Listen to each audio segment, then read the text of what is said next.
Hi, so as you know, I am a big believer in a little of what you fancy does you good. So today I'm going to show you how to make a chocolate orange marble cake. It's rather good.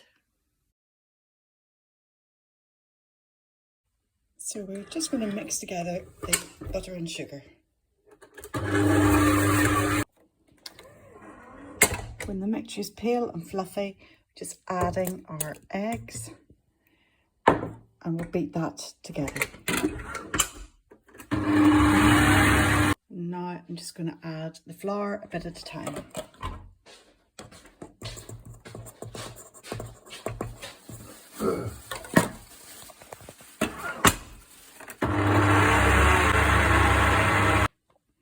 So now I have divided the mixture equally between two bowls, and to one I'm adding the rind and juice of an orange, and to the other I'm adding cocoa powder, and I'm going to mix those together really well.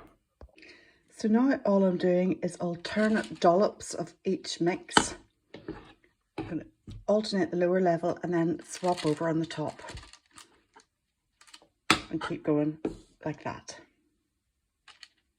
So now that I have it all in and alternated, I'm just going to run the skewer round like that just to mix through the different colours, and then just pop that in the oven. And now I'm just drizzling some chocolate over the top for a nice finish, as if it wasn't decadent enough. And look, here it is. Look at that chocolate orange loveliness. Check out the marbling on that. It's really good. And